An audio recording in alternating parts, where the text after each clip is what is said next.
మేము కార్తీక మాసంలో last year వెళ్ళినట్టే ఒక 10 గుళ్ళకి ఒకే రోజు వెళ్ళాం అనమాట. ఫస్ట్ కోటిపల్లి వెళ్ళి అక్కడ గౌతమి నదిలో స్నానం చేసాం.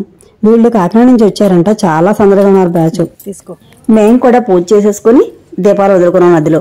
లాస్ట్ ఇయర్ చాలా లోపల వరకు నడిచి వెళ్ళాం. నీళ్లు చాలా లోపలికి ఉన్నాయి. ఈ ఇయర్ మెట్ల మీదకే ఉన్నాయి.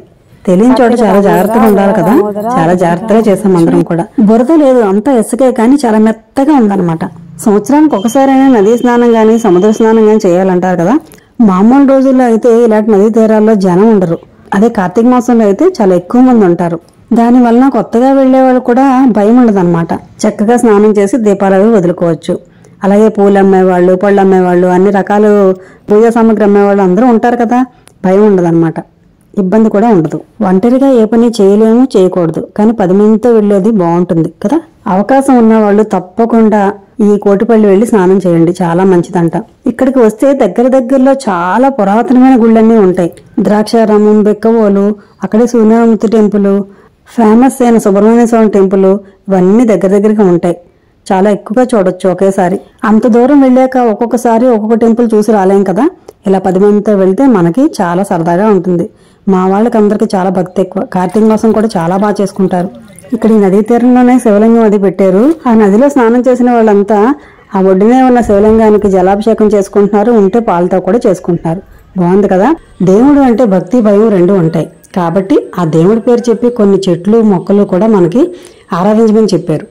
ఎందుకంటే ఆ చెట్లలో ఎన్నో ఔషధ గుణాలు ఉంటాయి, అవి మనకు అవసరం. ఏ నదీ తీరం అయినా సరే, సముద్ర తీరం అయినా సరే, మార్నింగ్ ఈవినింగ్ చాలా బాగుంటుంది. అంటే సూర్యాస్తమయం, సూర్యోదయం చూసారా ఎంత అద్భుతంగా ఉందో. చేపలు పట్టే వాళ్ళు వల్ల వేస్తున్నారు.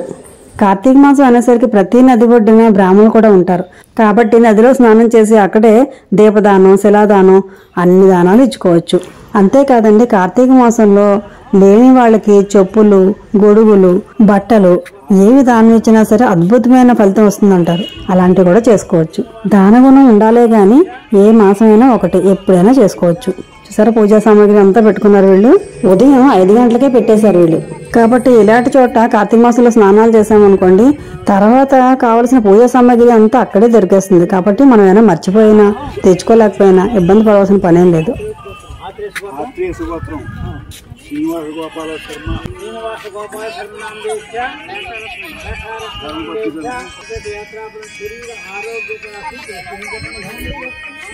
ఇదంతా కోటిపల్లి గౌతమి నది తీరం. పురాణ కథల ప్రకారం గోదావరి నదికి ఇక్కడ గౌతమి అని పేరు.